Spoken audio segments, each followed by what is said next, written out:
U.S. Marines buy more unmanned anti-ship missile launchers. The U.S. Marine Corps is expanding the fleet of unmanned missile launching trucks that can hide on a Pacific island and sink Chinese warships with a $706 million contract to Oshkosh Defense announced this week for additional RDT&E carriers that form the ground portion of the Corps' most consequential new weapon system. Marine Corps Systems Command based at Quantico, Virginia awarded the contract to Oshkosh Defense, the Wisconsin-based defense vehicle manufacturer, for procurement of remotely operated ground unit for expeditionary fires carriers destined for the Navy Marine Expeditionary Ship Interdiction System, known as NMESIS. Work will run through September 2028 with manufacturing split across Oshkosh, Wisconsin, where 70% of the work will take place, and engineering support facilities in Alexandria, Virginia, Gaithersburg, Maryland, and Pittsburgh, Pennsylvania. The award is the largest single RDT&E contract to date, surpassing a $169 million modification issued in February 2026 and the $19 million initial order that launched the program.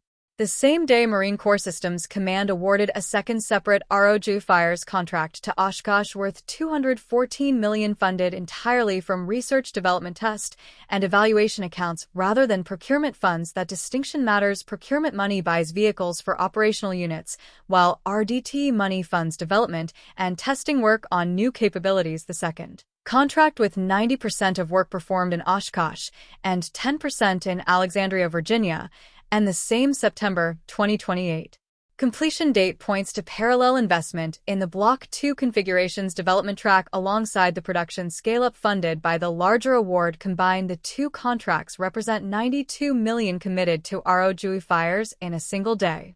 The RDT&E carrier is not a conventional military vehicle built on the chassis of the Oshkosh Joint Light Tactical Vehicle, the same platform that has replaced the Humvee across the U.S. military. The RDT&E version removes the crew cab entirely, replacing it with sensors, cameras, and a 4-cell launcher capable of firing the naval strike missile. No human crew rides inside. The vehicle is operated remotely using teleoperator control, or a leader-follower mode, in which a human-crewed vehicle guides the unmanned launcher through terrain. The result is a weapon system that can be positioned in a location too dangerous to put human beings, launched against a ship target well over the horizon, and relocated before the enemy can locate the launch point.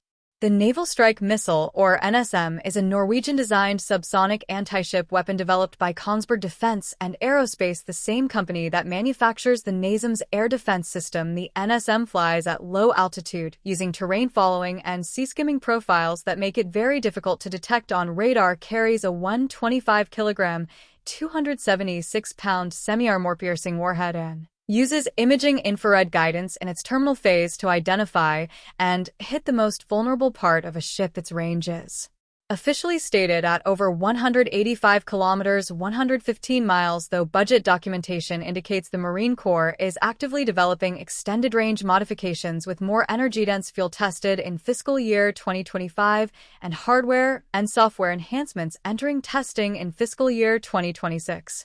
The NMESIS program is one of the most operationally significant outputs of the Marine Corps' Force Design 2030 restructuring, the sweeping reorganization under which the Corps retired all its tanks, reduced its infantry regiment structure, and redirected investment toward the ability to seize and hold Pacific islands and straits under contested conditions. The strategic concept behind NMESIS is straightforward. Small teams of Marines can position RDT&E carriers on islands throughout the first island chain stretching from Japan through the Philippines and Borneo. Use the vehicles to interdict Chinese naval movements through critical straits and sea lanes and disperse quickly enough before Chinese precision strikes can locate them that the force remains viable over an extended campaign. The vehicle's unmanned nature means the Marines operating them can be positioned at a safe distance, reducing the human cost of holding contested terrain.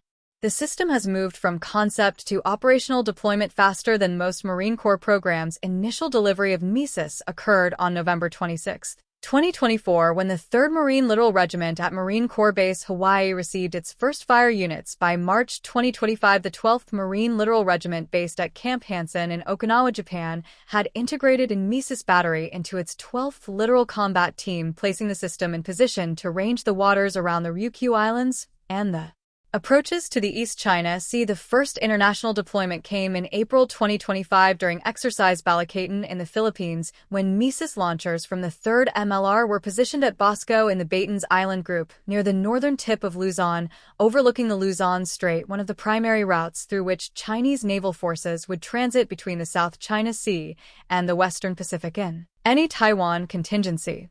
The Marine Corps plans to field 261 NMESIS launchers by 2030 according to procurement planning disclosed by the NMESIS product manager at Marine Corps Systems Command. Initial operating capability, defined as 4 batteries fully equipped, was targeted for 2025. Full operational capability across all 14 planned batteries is expected by 2030.